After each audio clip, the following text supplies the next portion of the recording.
Hey, what's up? This is Michael. Wow, this storm just showed up out of nowhere, and as you can see behind me, the lightning is just going off non-stop. You can probably hear the rain coming off this tin overhang, or whatever you want to call it, Blackbird definition, I don't know. I'm not even thinking straight. But anyways, I think it's a perfect time to talk about the storm, right? Everybody has a storm in their life, and it's coming, whether you believe it or not. Right now, the biggest storm that I see in my community is breakage. Why? Because nobody's making a connection with the people that matter anymore. I mean, we have to realize that we really went through something really traumatic and devastating in our lifetime, especially mine, the pandemic. I've never seen anything like it. Now, I'm a survivor of it. Fortunately, I don't believe I've ever had it. I've had a hospital tell me I've had it, but I didn't have any symptoms. I never got sick from it. I've had both my vaccinations and my booster, Johnson & Johnson's, but then the other one that they recommended for people under 50 just months ago. So I'm doing my part. However, I don't really have a feeling that I'll ever contract this disease. Now, what I did find out, based upon the information that's out there from a medical student, or actually a doctor, who told me that in our history, anytime a disease showed up like this, that eventually it worked itself out to be something that was not life-threatening. Maybe like the common flu, where there would be a certain amount of people who would die from it because they're not healthy enough to survive it. And that's the same way COVID is. COVID attacks your heart and your lungs. So if you have any heart problems or lung problems, any kind of heart disease or lung disease, possibly some other underlying disease, that you're not aware of, it could take your life. Now, this particular disease wrecked my brother, wrecked my mom and my sister, but they survived. Praise God. Now, I don't think I have spoken with her about it, but I don't know for sure. I'm separated from my mom. I don't think my daughter would have had it. Been separated for a long time. Maybe my youngest might have said something about having it, but I don't remember. But anyways, we overcome the storm, right? And so now we got this thing that we have to pick up, right? We have to take care of the ones who got left behind. And I'm not talking about myself because, my situation was a little bit different. I think had I just kept my nose to the grind and stayed clean, I would have been okay from it. But a lot of people lost their homes, their jobs, their wealth. Just heard about a man that spent over $1 million trying to heal himself from this particular disease, and who knows what he's going to have to end up doing of his own money. Before he took care of the insurance, you would think you would have bought a really good policy, knowing that he got that kind of money, but I don't know for sure. But anyways, that's just hearsay. I don't know for a fact. Somebody was sharing that with me. There's probably a lot of that going on. But the storm kind of made me think about, some issues that we do have. Now, I created something called Let's Start Something. And why is it like that? So Let's Start Something is basically about a conversation. Now, it's like a one-sided conversation at the moment because I'm talking from my perspective, what my beliefs are and my understanding of how things are at the moment. I could be wrong, I could be right. That's up for you to decide. And it's also very important for you to be, knowledgeable and to share with me the information that you have about what's going on in our community here in Phoenix, Arizona.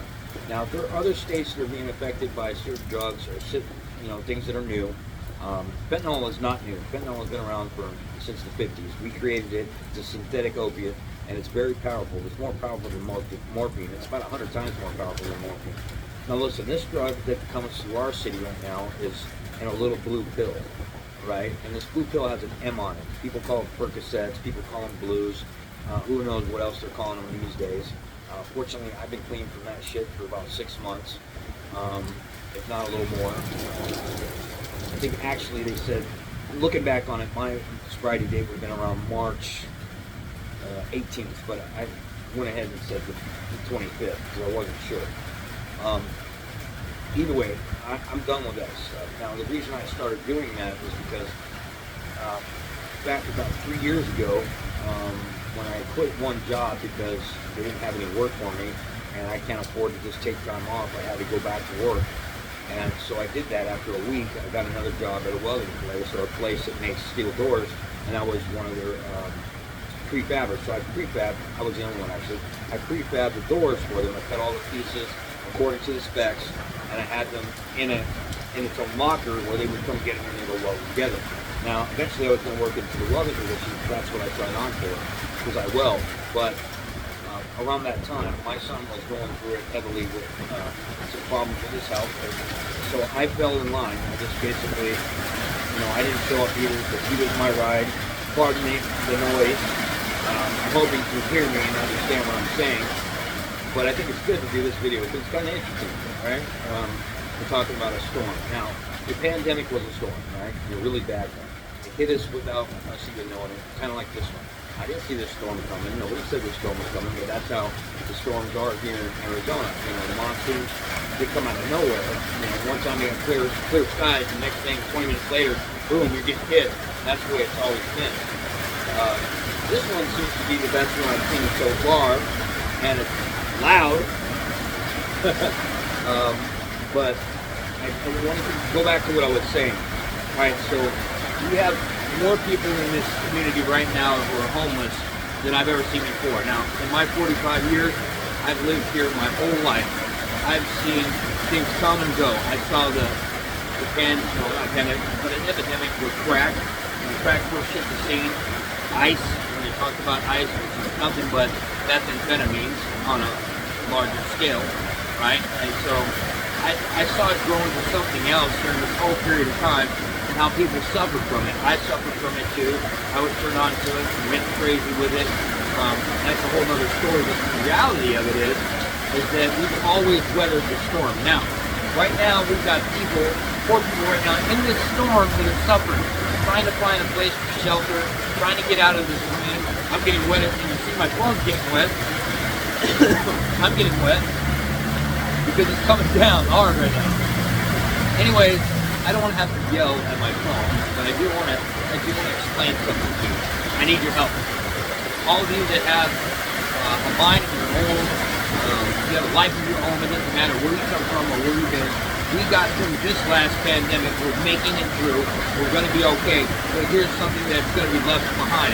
What left behind in the storm, or the wave of the storm, is people that are homeless, poverty.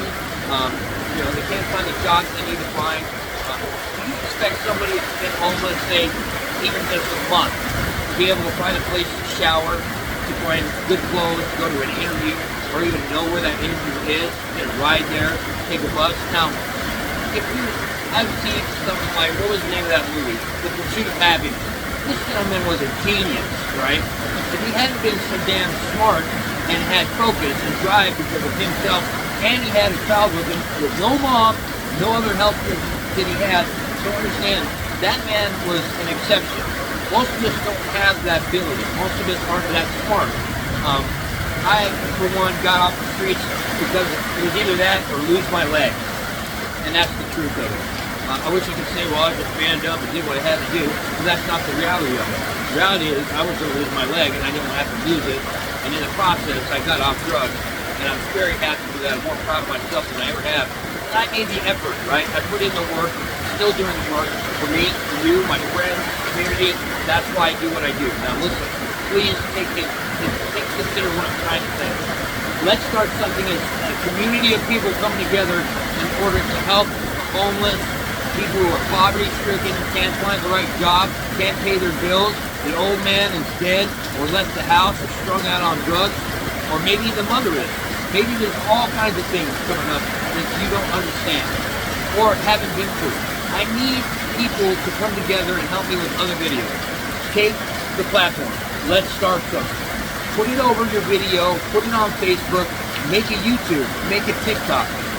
The idea is having a movement now where people can come together and stop talking about each other and talking about the problem. And now we can come solve the problem because we're being open-minded and we're talking with each other. Remember the storm, okay? It can hit at any time.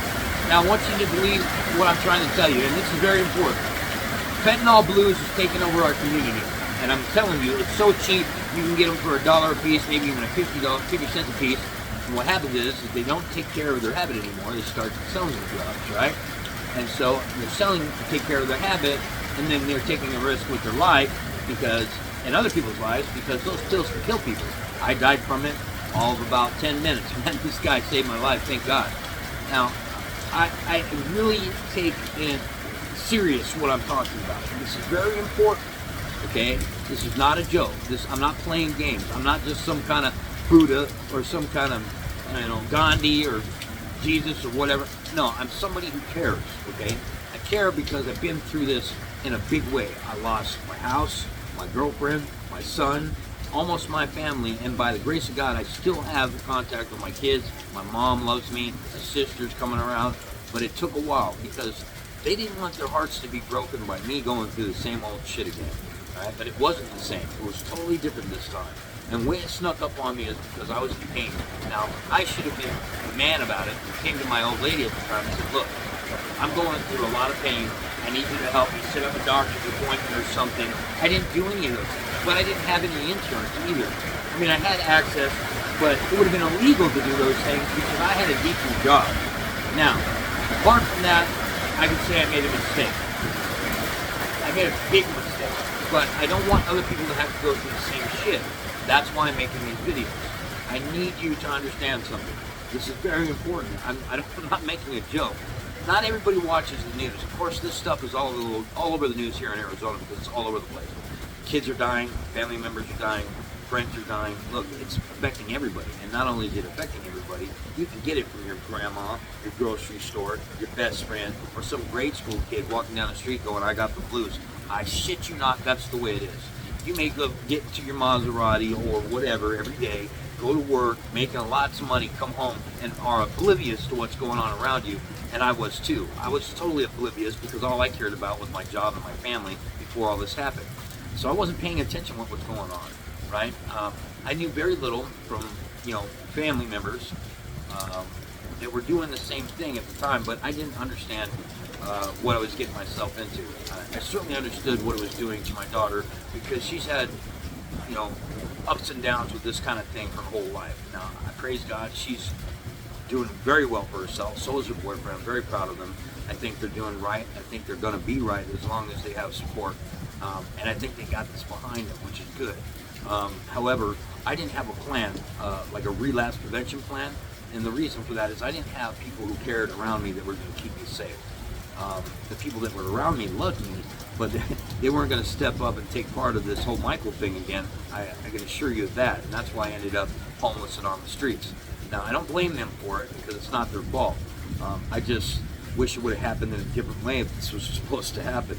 However, I love them and I hope everything will go right for them. I think that there's a reason for that. I know God stripped everything from me because He's not trying to hurt me. He's trying to build me up into the man He expects me to be, and I appreciate that. He's an awesome God, believe me.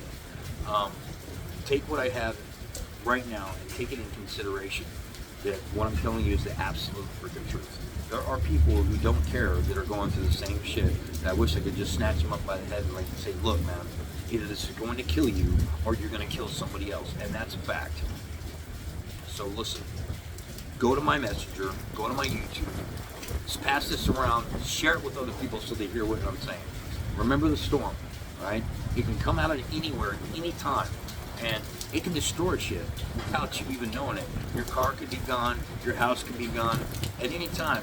All over the world, there's lots of things like this that happen in a blink of an eye. But we can see what's going on. We can see the storm in front of us, so we can motivate ourselves to go around the storm or just stay where we're at. Just not get involved. The information I'm trying to give you is that fentanyl is very addictive and people will die from it. Within 3 days of doing this kind of drug, you're already going to need to up the dose because it's not giving you what you need. That's a fact about opiates. It's not a joke. So because of that, people need to have it more and more often because it's about survival. And nobody likes getting sick. I, for one, am a puss. I don't like being sick. I've been very sick from this stuff before, and it's not a pretty sight, believe me. And the last time I was sick was probably the worst ever, and I pretty much had to do that on my own. So I want you to do whatever you can to be a part of this situation. I know it's going to be successful because nobody's doing it. I believe there's plenty of programs out there for people who want them. I, for one, am taking a program called Choice Recovery. What I like about the program is I choose to be there. A lot of people that are there aren't supposed to be there because they're not choosing to. Probation, the courts say they have to be there, whatever reason, they need to have these classes, and all of them pretty much are in like sober living communities, which I'm not. I'm in a a different type of community. This is a medical respite because I almost lost my leg about 6 months ago. The hospital was going to take it. I had to leave. I left, and thank God the people that originally did the surgery never even mentioned taking my leg, but they did everything to save it. Now, I believe the last surgery that I had is going to be very successful. Within days, it started feeling fine, so I didn't need painkillers anymore, and that was good. So, this time, for the first time in a long time, I took the pain meds like I was supposed to. And I was going to do that anyways. I even debated whether or not I was going to take them, but given the first 18 hours after I got back, I didn't have anything for pain, and I suffered the whole time. It was pretty miserable. Imagine somebody tearing up your bone in one way, putting in the fracture back into where it's supposed to be, and then packing that fracture with that bone and putting plate on it. That's the idea. And the reason for that is because my leg didn't heal correctly from the accident that I had 3 years ago. And I had 2 sets of hardware in there that failed. I had about 4 different sets of infection, 5 surgeries, and I'll be lucky when this is done to be back on my feet. Now, it's not over, but I'm going to work my damnedest when I get in the gym and get back in shape to see if I can, motivate this leg that I have here on the left side of me to do what it needs to do, because it's been in pain and stuck in the position that it's in because of improper healing, because the doctors let me down. Now, I'm going to be the good guy about it. I'm going to let it slide until I get this thing right. If I don't get this thing right, then I need a good lawyer. So if you know one, hook me up. Just kidding. But really, I'm very focused and motivated about what I'm doing. I need other people to help me because people need to come out with their own story and come out with the same facts that I know. Drugs are bad, right? You know what I mean? Some people can put drugs down and alcohol down just like they pick them up, and I was like that at one time too. But the reality of it is, and when I got over the top and I went too hard with it, now I know the facts are that I'm an addict and I have an illness, and that's the truth. Being an addict or an alcoholic is an illness. It's not a choice. We don't get to choose whether or not we're sober and safe, but we get to choose whether or not we're going to work at it. Now, I work at it every day. And if I don't have the friends and people around me that support me right now, I would be suffering when I left here, because probably I would go back to a bad situation, because the streets are no good for anybody. The minute you're out there, you're going to have to learn how to survive. And most people survive by taking methamphetamines because they don't want to have their shit stolen, and they don't have to sleep here and get beat up or whatever. And it happens all the time. It almost happened to me a few times. And I've woken up with my shit gone several times. I've had thousands of dollars worth of shit since I've been homeless that I acquired in one way or another, and it's all taken from me. I have nothing left. All I got left is my pride and my dignity, and the fact that I'm never going to do that shit ever again, I can promise. The reason for that is because I want to live, and I want other people to live too. I want you to be happy, successful. I want you to be like me and be open-minded. Talk about yourself. Listen, people think it's a bad thing to admit your faults and to open up to people, because the reason that is because people judge, right? But the problem is that people don't have a right to judge. I know that to be a fact because it's written. It's written in a Bible that was written thousands of years ago, okay? And I think, based upon my information and everything I've studied, it's 100% true. I guarantee it. God has been there for me my whole life. He's not doing this to me because he hates me. He's doing this to me because he loves me. Now, the accident was just an accident. I don't think God threw me in front of that car. I made a mistake by crossing the street without, any guidance. I, was trying to run past this diesel truck, which I knew I was going to make, and I did, but I didn't see the other car on the other side, and she dragged me for 2 miles and left me for dead because she was actually drunk. And it's not her fault. It was both our faults. And, her policy didn't pay me shit. Half of that I got went to my ex, and I didn't have no problem with that. I just hope that my daughter got something out of it. We've never talked about it because I don't want to be angry because my ex and I talked about this. Anyways, I'm afraid she didn't get what she deserved, but I don't know that to be a fact. However, mine, I blew a third of mine right away with clothes and some other stuff that I thought I needed, which I didn't need. That ended up getting sold because I needed more drugs. But the other part of it got stolen because I wasn't paying attention because I was too high and being too stupid, and that's not my fault. The matter of fact is that I didn't have any family. I didn't have a place to go, and by that time it was too late. There was nobody to step up and help me, and they didn't care. I mean, it's like, really, Dad, really. Michael, whatever, I can't believe I can't believe you. And I understand that. I mean, I totally get that. But my character says, look, that's not me. I'm not that kind of person. I've always been a strong, caring person. I've worked hard my whole freaking life, thanks to my brother. He instilled in some really good things in me when I was a teenager. He was like the only dad figure I've ever had, and I've always looked up to him. Now, it's been difficult just being friends with him because in a lot of ways, we're alike, but in some ways, we're not. I don't fly up at the handle. I don't get pissed off anymore. I just get right. If somebody gets in my face, they're going to regret it. If they're going to fight me over shit that I know is correct, they're going to regret it. But I'm not boasting about it. I'm just saying, life has changed for me. When you're out there on the streets for a long time, you're not going to look at things the same anymore. And I don't. My view of things have changed dramatically. And because of that, I don't want anybody to ever feel or have to go through what I went through. I don't think it's necessary in order to live. In order to be able to put out the fire, you're going to have to go through it. Firemen can only learn how to put out fires once they get the training, right? And so they have to go through the fire in order to understand how to put it out. I was a fireman once too, so I know how that works. So I use that analogy to help you understand what I do from experience. I'm not an idiot. I've been there and I've done that. There's plenty of books been written about it, and I read them. And they don't change me. They just affirm me. It's affirmation. It helps me see that I'm not an idiot. That I've been through some hard things, and we all have. And I'm not the exception. So please, if you have family members or anybody that's going through a tough time with depression, with self-abuse, whether it be being bulimic, cutting, not understanding who they are, being afraid of who they are, and they don't like the way they feel about themselves. They don't know that their image is bad because people judge them and they're putting themselves out there. That's the same feeling addicts have, right? It's the same feeling that alcoholics have, is that they're being judged. There is a bad perspective about those kind of people because others think it's just so simple. It's not that simple. It's an addiction. It's an illness. We can treat it, and I know how to treat it to a certain extent. But there are doctors and people who practice this for a living, but very few, because the nurses and doctors, when they're getting their degree, only take 1 day of schooling when it comes to addiction. I'm not surprised, because every time I've been in a hospital or that kind of setting and they find out that I'm on dope or I've been on dope, they treat me totally different than they would their average person. I know that to be a fact. And that's not fair. You know what I mean? They need to understand this is an illness that can be treated, right? And so that means that they have to make an exception for those people. When they do, they're going to save their lives. If they don't, they're going to kill them. I died in the hospital from some doctors or whoever was involved who didn't understand the situation and killed me because I was already on dope, right?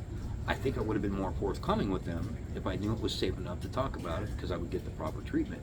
But because I didn't do that, there you go. I'm dead. They brought me back, thank God, and that's awesome.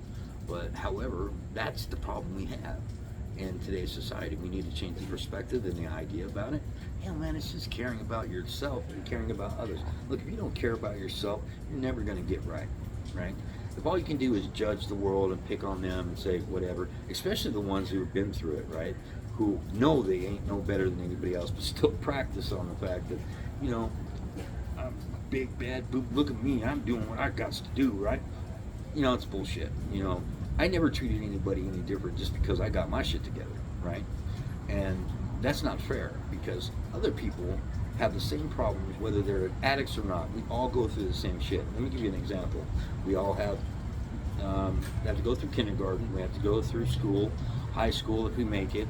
We all get a license, driver's license. We all need to have those. If we go to university, we need to study and have the grade. If we don't get the grade, we don't get the degree. I'm familiar with that myself. So there are a lot of things that we do in life, you know, getting the first job, holding the job down, learning how to be a good co-worker and an employee, that we all go through that same shit. We all go through the same stress, and we all handle it a little bit differently. But the thing is, we all go through the same shit. And because we do that, we can help each other do it right. We don't have to just take the sideline and let other people suffer. That's not cool. You know what I mean? Some people think that they're going to be fucked up for the rest of their life because they had bad things happen to them when they're a kid. I can tell you that I've been through pretty much all the bad shit you can possibly imagine as a kid. I don't have to explain that to you, but I know that to be a fact. And I got over it. How did I get over it? Because I don't blame them for fucking me up. I blame myself for holding on to it. You know what I mean? Nobody's forcing it down my throat. It's just a memory.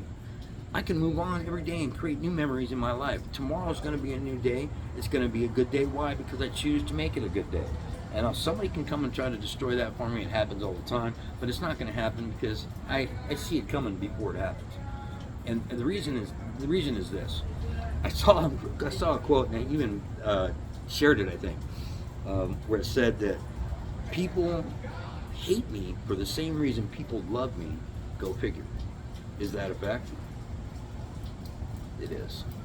Now, people that hate you for being who you are, and people who love you for being who you are, the haters are just haters, right? Once they get past hating you, what ends up happening is they stick around. They end up being jealous because you're doing what you have to do. You're being the right person for yourself, and you're not letting them in because you don't listen to them.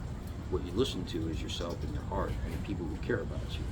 How do you develop friendships and people who care about you? Well, first you have to be honest. You have to be loyal. You have to be respectful. You have to have dignity. You have to put others before yourself, but always take care of yourself first, because nobody else is going to do it for you, I promise. So once you take care of yourself, you kind of figure things out for yourself, then you know how to treat other people, and your life is going to be better, at least a bit better, to where you can withstand all the shit that you're going to have to face throughout your life. Now the storm right now is done, right? It's been about, 26 minutes. I normally do, I can't help it, but I get about 30 minutes long. And that's probably terrible because I don't think most people get through the whole video. Some people do, and they give me some feedback, which is cool, but most people don't. So with that, I'm gonna go ahead and wrap the things up that I was talking about. We want a better life for ourselves, for our community, for our future, for our kids. The first half of my life, I'll take a mulligan, whatever that means. What it means is that I didn't get everything I needed to get out of my life, but I have blessings that I'm so happy to have, because those could have been taken from me at any moment. And by the grace of God, I still have some communication with the people that I love. You know, I'm not a mean guy. I never purposely try to hurt anybody ever, unless they had it coming, and that was rare because I have been a passive aggressive person my whole life. And the reason for that is that when I was a kid, I used to beat people up and do bad things for no reason, and I didn't know why I was doing it. Then one day, after I took the Lord into my heart, I stopped being this wannabe gangbanger dumbass, and I started thinking about things for a reason. I was becoming a man. I wasn't a kid no more, so I had to think of things outside the box. Now, by doing that, I lost friends. By doing that, I gained friends. Like I said, people are going to love you, and for the same reasons they love you, other people will hate you. It's kind of odd, but it can all come back to full circle, because I don't think God intends for you to be angry or bitter or shameful or anything like that. He took all that away from you if you would just learn to accept it. Now, I'm not going to sit here and preach, even though I've been taught to do that. I preached and taught the Word of God for 3 years. I was a worship leader for 3 years. I sang and led people into worship, and it was amazing. And God gave me that gift to do that, and I will continue to do that whenever I have that opportunity. But right now, my focus is just developing a sense of reasonable thought. The reasonable thought is that you're a human being, and so is everybody else. You don't have a right to judge. You don't have the right to be angry. You don't have the right to be bitter. You don't have the right to be hateful. All those things come from the devil. Now, how does that happen? Because you're scared. That's why. All bitterness, anger, everything like that comes from fear. Fear of what? Fear of losing your life, fear of losing your money, your house, your kids, your car. All those fears will make you become a basket case. Listen, put those fears aside, let it go. The quickest way to a clean heart is forgiveness. I've been telling people that for years, and it's a fact. The way I got better was forgiving the people that turned out to be not the coolest people in my life. Curfew will be started in 15 minutes. Attention all patients. Curfew will be started. Curfew. Ugh, I hate curfew. Anyways, it's just 10 o'clock, right?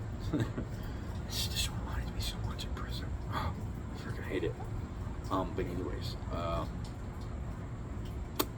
thinking about what I said, let's start something. going back to that. Start the conversation. I've started the conversation, right? If you think I'm wrong, get at me. Show me how I'm wrong. That's important because I want to know your perspective. That's important. I'm not going to sit up here and stand and tell you that I have it all together because I don't. What I do have is love and respect for everybody I ever meet from now on, because I realize that we're not alone. And people who think that they are alone hide themselves from the public. They hide themselves every day. They put on a smile. They walk around like they got it together, but inside they're broken. I know that feeling, and it sucks. I want people to get help, and I want the laws to change. There are some things that I really need to get involved in that right now I'm not capable of doing that for several reasons, but this is the best I can do, and I'm going to continue to do it. Envision what I have envisioned is a different society, especially when it comes to people who have illness, from any directive, from any perspective. We all have a right to die, to live with dignity, especially in a free country, right? This country was bought and sold by the blood of red-blooded Americans who did everything they could do to make sure we had freedoms that they didn't have. And we have the Constitution, which is being blasphemed every day by people who think that they don't have the right to be who they are, and that's not true. We need to change that. Our government has changed. Our society has changed.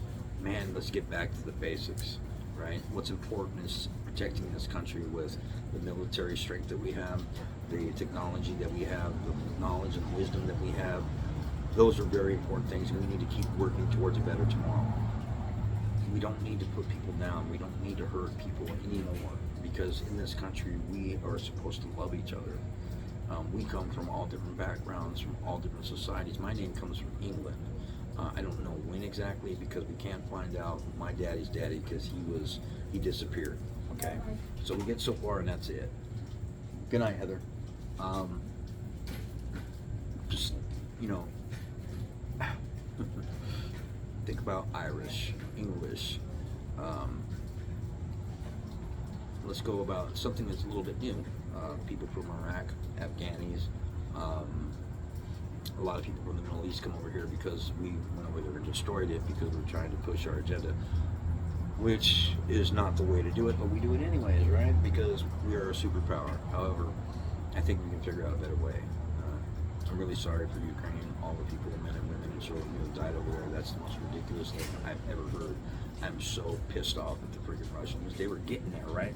We were getting there with them. They were going to be a democracy, and we had them on board. They were part of the freaking United Nations. Now they're not. We can't trust them anymore. You know, they went and destroyed a country. They didn't destroy it. You know, who cares if you think you own that land at one time? It's gone, man. Let it go. Learn to part the ways and go, okay, now we can develop commerce, we can talk about goods, we can talk about rice, we can talk about flour, we can talk about all those things that come from Ukraine, and Russia can have the same things. Yet they're going to spend millions of dollars they don't have, because they're literally going broke, for a war that's not going to get the end that they want. They're done. They lost. It's over, as far as I know. And it's just messed up. The world is a better place for men like me and people who will make it better. I've been a selfish man my whole life. Thought I was just going to be a good dad and sit on my ass and work hard and go home, drink beer, watch football, and that's the way it was going to be. I'm wrong. That's not the way it worked out. I guess God had different plans. But that's what I had envisioned with my first part of my life. Is I was going to be a married man and do the things that I had right. And it didn't work out that way. And what I'm proud of is that it didn't work out that way. It's because I know God had everything planned for a reason. I know people think that they suffered because of me, but they're wrong. The only suffering they had is because they didn't get up and do what they had to do when they needed to do it, right? And so they used me. Some people use me as a scapegoat in order to get by with what they're going through, and that's okay. That's a perspective I understand. It's called self-awareness. It's called self-survival, right? Is that we don't want to face the problem, the ugly problem that's sitting right in front of us, even though we say we love that person, but we're not going to stick by that person. So that's a failure in my book, and I failed because I failed them. And I love all of the people I've ever had in my life, going way back to when I was just a kid, starting with my oldest brother, who things didn't work out that well for us, but I still love her. My oldest sister, barely knew each other, I still love her. I have incredible nieces by her that are doing very well for themselves, still in Louisiana. I'm making new friends every day. I love my brother, I love my mom, I love my sister, and I definitely love my kids and my grandkids. So I intend not to just make them proud, I intend them to have stature and purpose in life where people can look, yes, that's what I want to be like.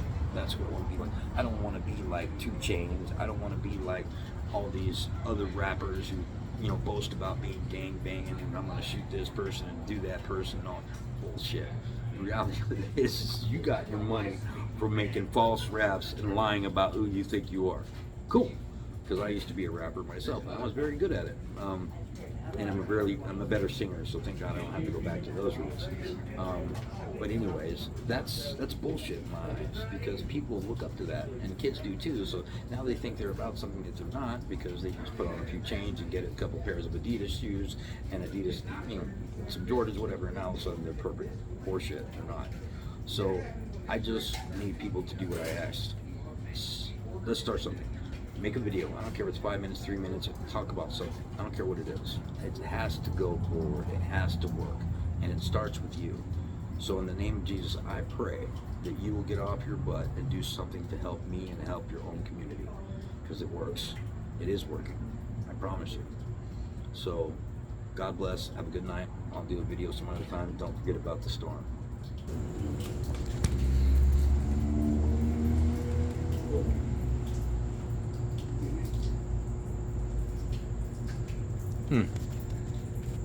Well, my bad. I thought I stopped it. It's gonna have to be part of the video.